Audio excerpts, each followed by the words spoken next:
बरगढ़ जिला गाईसीमा गाँव रही पश्चिम ओडिशार अन्यतम अष्टशंभु पीठ श्री श्री बाबा बरड़ा बालुंकेश्वर मंदिर पीठ 1725 ख्रीष्टाब्द तत्कालीन संबलपुर राजा अजित सिंह राजत्व समय गाईसीमा गाँव में निर्माण होता अष्टशंभु पीठ प्राकृतिक सौंदर्य भरी मंदिर को लगी रही एक विराट पोखरी। ए पीठर वैशिष्ट्य हेउछि बादुड़ी पक्षी बसा।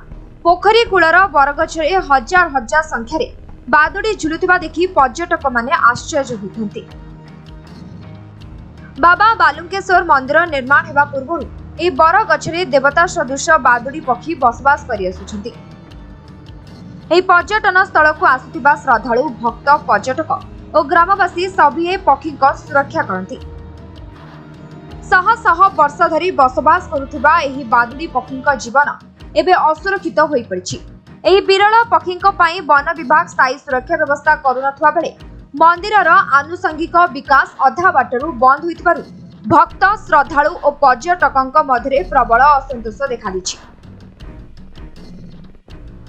श्रावण मासरे चलचंचल होइछि पश्चिम ओडिशार अन्यतम अष्टशंभुपीठ गाईसीमा बाबा बालुंकेश्वर मंदिर। प्रातः 4टारू रीतिनीति अनुसार बाबा पीठरे करा जाय थाए पूजार्चना। देशर मंगल कामना, चाषी को उन्नति, भल फसल उत्पादन, भाईचारा और विश्व रे शांति पाई मानसिक नै हजार हजार बोलबम भक्त श्रद्धालु बाबा बालुंकेश्वर को जल ढाली थांती। हेले प्रतिदिन एही शैव पीठ को राज्य तथा राज्य बाहर प्रतिदिन शह शह भक्त और श्रद्धालु पूजार्चना पाई अष्टशंभु पीठ को आसी।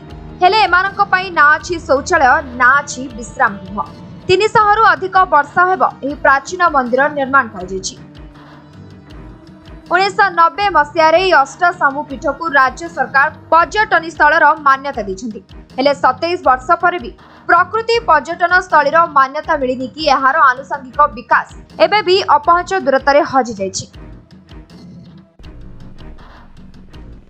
अवहेलित अष्टशंभु पीठर उन्नति करने सहित बादुड़ी पक्षी सुरक्षा करने जिला प्रशासन और राज्य सरकार तुरंत आवश्यक पदक्षेप नेबाकू दाबी होइछि। श्री श्री बराड़ा बालुंकेश्वर अष्टशंभु पीठ पश्चिम ओडिशार गोटे प्रसिद्ध पीठ। बाबा बालुंकेश्वर पाखे भक्त मान गोटे आस्था रही जे जेन मनस्कामना नहीं आसू आम से पूरण हेसी आउ से हिसाब से हजार राज्य कि राज्य बाहर हजार हजार भक्त दर्शन करवा लगे आसन। आ श्रावण मासर दर्शन गोटे निरा है जेनकि समस्त भक्त चाहसन जे श्रावण मास पानी टी ढालमु आ बाबा आशीर्वाद लाभ करमु।